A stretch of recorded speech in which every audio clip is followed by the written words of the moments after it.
अखेर मालिकेमध्ये झाली डिंपलची वापसी आणि आल्या आल्या लालीसमोर आणला डॉक्टर अजित कुमार देवचा खरा चेहरा. नमस्कार मित्रांनो, या मालिकेच्या आजच्या भागामध्ये नक्की काय घडलं चला तर बघूया. तर घडतं असं, आप्पा लालीवर खूप घाणेरडा आरोप करतात आणि त्याचा फायदा उठवतो तो देवी सिंग. तो आता लालीला सांगतो, मी तुला घटस्फोट देणार. आता लाली खूप गायावाया करते, पण देवी सिंग काय ऐकत नाही. तेव्हा लाली म्हणते, प्लीज मला घटस्फोट देऊ नका, तुम्ही सांगाल ना ते मी करेल. देवी सिंग मनात म्हणतो, हीच संधी आहे. लालीकडून पैसे काढून घेतो आणि गाव सोडतो. तो म्हणतो, ठीक आहे, तुला वाटत नसेल मी तुला घटस्फोट देवा तर मला सगळे पैसे दे. लाली म्हणते, ठीक आहे, मी देते सगळे पैसे, चला माझ्याबरोबर. आता लाली ज्या ठिकाणी पैसे पुरलेले असतात देवी सिंगला तिथे घेऊन जाते. देवी सिंगच्या मनामध्ये लड्डू फुटत असतात. लाली आता खड्डा खणते आणि त्यामधून बॅग बाहेर काढते. आता तर देवी सिंगला जास्तच आनंद होतो. लाली पैसेची बॅग आणते आणि म्हणते, हे घे पैसे. देवी सिंग घाई बॅग उघडतो आणि बघतो तर काय, थोडेच पैसे असतात. तो लालीला म्हणतो, हे सगळे पैसे नाही आहेत, बाकीचे पैसे कुठे आहेत? लाली म्हणते, खर्च झाले पैसे. तो सगळे पैसे द्यायचे आणि माझ्याबरोबर राहायचं. जर सगळे पैसे नसतील तर मला नाही राहायचं तुमच्यासोबत. बोला, आहेत का सगळे पैसे? लाली म्हणते, नाही. तो ठीक आहे, आता डायरेक्ट घटस्फोट. तो आता बॅग घेऊन जायला लागतो. लाली म्हणते, ठीक आहे, आता मी सगळं जामकर साहेबांना सांगते.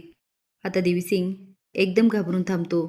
लाली म्हणते, मी सांगते, मीच माधुरीला मारलं, मीच आर्याला मारलं आणि मीच श्यामल वहिनीला मारलं आणि आर्याच्या पोटामध्ये तुमचं बाळ होतं म्हणून मी तिला मारलं. मी जाणार आणि तुम्हाला घेऊन जाणार. लाली आता जायला लागते. देवी सिंग घाबरून म्हणतो, ओ लालीजी. तिचा हात पकडून म्हणतो, अहो असं काय करताय? अहो मी गंमत केली, एवढं काय मनावर घेत आहे? तुम्हाला काय वाटलं मी तुम्हाला खरंच घटस्फोट देईल? अहो असं काय करताय?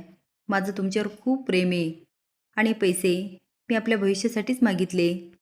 आता या पैशाने आपलं छान आयुष्य सुरू करायचं. आता देवी सिंग एवढा गोडगोड बोलत असतो की लाली पुन्हा एकदा फसते आणि म्हणते, खरंच तुम्ही खरंच बोलताय? तो नाही, खोटं बोलतोय. आता लाली शॉकून बघायला लागते. तो ऐका आता लालीजी, मी कशाला खोटं बोलल? आणि अहो तू माझी बायको आहात, मी तुम्हाला कसं सोडणार? लाली म्हणते, आणि घटस्फोट? तो अहो ते असेच गंमत केली. मला सांगा, घटस्फोट घेणं एवढं सोपं आहे? आणि आत्ताच कोर्टाची पायरी चढली, बघितले ना आपले घरच्यांचे किती हाल झाले. आपल्यावर नको नको ते शिंतोडे उडाले आणि एवढं सगळं झाल्यानंतर मी पुन्हा कोर्टाची पायरी चढल असं तुम्हाला वाटतंय का? लाली स्माईल करून म्हणते, नाही वाटत.